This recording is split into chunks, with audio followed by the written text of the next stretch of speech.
Big Boss Malayalam season 6 live അപ്ഡേറ്റിലേക്ക് പോകാം. അപ്പം 8 ആഴ്ചകൾ കഴിഞ്ഞ് 9ാമത്തെ ആഴ്ചയുടെ തുടക്കമാണ്. അപ്പോൾ ഇന്നലത്തെ വീക്കെൻഡ് എപ്പിസോഡുകളിൽ നോറയുടെ ഒരു മാസ്മരിക പ്ലാനിലെയാണ് ജിൻഡോ അടിച്ച് തകർത്ത് തരിപ്പണമാക്കി കളഞ്ഞത്. അതായത് നമ്മുടെ ജിൻഡോയെയും നമ്മുടെ നോറയെയും പ്രേക്ഷകരുടെ താല്പര്യപ്രകാരം കൈ കെട്ടി ഒന്നിച്ച് നടത്താനുള്ള ഒരു ടാസ്ക് കൊടുത്തിരുന്നു. അതുമായി ബന്ധപ്പെട്ട് ലാലേട്ടൻ ചോദിക്കുമ്പോൾ നോറ ഭയങ്കരമായിട്ട് ജിൻഡോയ്ക്ക് മേലെ എല്ലാ കുറ്റങ്ങളും ചാർത്തി നൈസായിട്ട് രക്ഷപ്പെടാനുള്ള ഒരു ശ്രമങ്ങളൊക്കെ നടത്തി നോക്കി.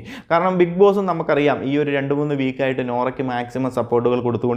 നോറ ടാസ്ക് ചെയ്താലും ചെയ്തില്ലെങ്കിൽ എന്ത് പ്രശ്നങ്ങൾ ഉണ്ടാക്കിയാലും ബിഗ് ബോസ് വലിയ കാര്യമായിട്ടുള്ള ആക്ഷൻസോ ഒന്നും എടുക്കുന്നില്ല. ലാലേട്ടൻ പോലും മാക്സിമം എല്ലാ സമയത്തും നോറയെ വിളിക്കുന്നു, നോറയ്ക്ക് പ്രൊമോഷൻ കൊടുക്കുന്നു, നോറയ്ക്ക് കൂടുതൽ അവസരങ്ങൾ കൊടുത്തുകൊണ്ടിരിക്കുന്ന ഒരു കാഴ്ചയാണ് നമ്മൾ പ്രേക്ഷകരെല്ലാം ഈ ഒരു 2-3 ആഴ്ചയായിട്ട് കണ്ടുകൊണ്ടിരിക്കുന്നത്. എന്തായാലും ഇന്നലെയും അങ്ങനെ ഒരു അവസരം കിട്ടി. നോറ ഈ ഒരു അവസരം മാക്സിമം യൂട്ടിലൈസ് ചെയ്യാം, മാക്സിമം പ്രശ്നങ്ങൾ ജിൻഡോയാണ് ഉണ്ടാക്കിയത്, ജിൻഡോയ്ക്ക് മേലെ എല്ലാം ഇട്ടുകൊടുത്ത് ഒരു താരമായി മാറാം, അല്ലെന്നുണ്ടെങ്കിൽ ഒരു ക്യാമറ സ്പേസ് നേടിയെടുക്കാം എന്നുള്ള ഒരു മനോഭാവത്തോടെ കാര്യങ്ങൾ പറഞ്ഞു തുടങ്ങി. അതിനിടയിൽ വീട്ടുകാരെ വരെയും ഈ ഒരു സംഭവത്തിലേക്ക് വലിച്ചിഴച്ച് അവർക്കും ഇങ്ങനെ ഒരു പ്രശ്നമുണ്ട്, സിഗരറ്റ് വലിച്ചതുകൊണ്ടും അതിൻ്റെ പുകയടിച്ചതുകൊണ്ടും ഈ ഒരു ആസ്മയുടെ ഇഷ്യൂ ഉണ്ട്, അതുകൊണ്ട് സിഗരറ്റ് വലിക്കുന്നതും കാര്യങ്ങളും എനിക്കും പ്രശ്നങ്ങളുണ്ട്, അതുകൊണ്ട് തന്നെ ആ ഒരു ടാസ്കിനിടയിൽ ജിൻഡോ സിഗരറ്റ് വലിക്കാൻ പോകുന്നത് കൊണ്ടോ അല്ലെങ്കിൽ പോകുമെന്നും പറഞ്ഞ് പ്രൊവോക്ക് ചെയ്തത് കൊണ്ടാണ് ഞാൻ മൊത്തത്തിൽ തകർന്നു പോയത്, അതുകൊണ്ടാണ് എനിക്ക് ടാസ്ക് കംപ്ലീറ്റ് ചെയ്യാൻ സാധിക്കാതെ പോയത്. ജിൻഡോ മൊത്തത്തിൽ ആ ഒരു രീതിയിലുള്ള പ്രൊവോക്കും ഇങ്ങനെയുള്ള ബുദ്ധിമുട്ടുകളും ചെയ്യാനുള്ള പ്ലാനുകളായിരുന്നു, അതുകൊണ്ടാണ് എനിക്ക് ചെയ്യാൻ സാധിക്കാത്തതെന്നും പറഞ്ഞ്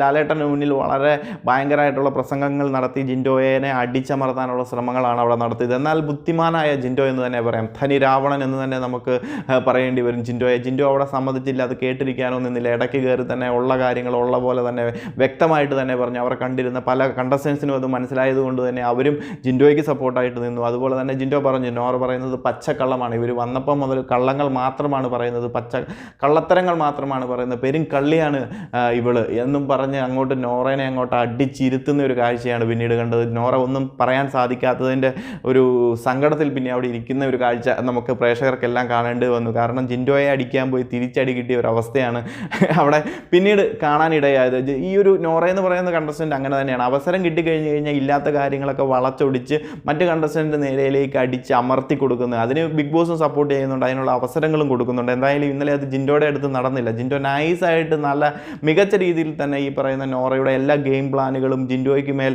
ഉയർത്തിക്കൊണ്ടുവന്ന സംഭവങ്ങളെല്ലാം തിരിച്ച് നോറയുടെ മേലെ ഇട്ടുകൊടുത്തു. പക്ഷേ അതിനൊന്നും ലാലേട്ടനൊന്നും പറഞ്ഞില്ല കേട്ടോ. കാരണം ബിഗ് ബോസിൻ്റെ സൈഡിൽ നിന്നും അതിനൊരു ക്വസ്റ്റ്യൻസോ നോറ അത്രയും പ്രശ്നങ്ങൾ ആ ഒരു ടാസ്ക് മികച്ച രീതിയിൽ ചെയ്യാൻ സാധിക്കാത്തത് കൊണ്ടും ജസ്റ്റ് ഒന്ന് ചിരിച്ച് കളിച്ച് ഇനി ഇത് ആവർത്തിക്കരുത് എന്നുള്ള രീതിയിലേക്ക് പറഞ്ഞോളൂ. ഇതിപ്പോൾ ജിൻഡോയോ മറ്റാരെങ്കിലും ആയിരുന്നെങ്കിൽ കാണാമായിരുന്നു, ഞങ്ങൾ ടാസ്ക് കേൾപ്പിക്കുന്നത് ഇതിന് വേണ്ടിയിട്ടാണോ, നിങ്ങളുടെ തോന്നിവാസം കാണിക്കാനാണോ എന്നും പറഞ്ഞ് അങ്ങ് തുടങ്ങിയേനെ. ഇത് മുൻ പല കണ്ടസ്റ്റൻസിൻ്റെ അടുത്ത് നമ്മൾ കണ്ടിട്ടുണ്ട്. നോറ ആയതുകൊണ്ട് മാത്രം അത് ഭയങ്കരമായിട്ട് നിസ്സാരവൽക്കരിച്ച് അതങ്ങോട്ട് വിട്ടുകളഞ്ഞു. എന്തായാലും നമുക്ക് നോക്കാം ഇവരെവിടം വരെ നമ്മുടെ നോറയെ ഉയർത്തിക്കൊണ്ട് പോകുമെന്നും അതുപോലെ തന്നെ മറ്റു പല കണ്ടസ്റ്റൻസിനെ താഴ്ത്തിക്കൊണ്ട് പോകുമെന്നും നമുക്ക് കാത്തിരുന്ന് കാണാം. അപ്പോൾ കൂടുതൽ അപ്ഡേറ്റുകളുമായി മറ്റൊരു വീഡിയോയിൽ കാണാം.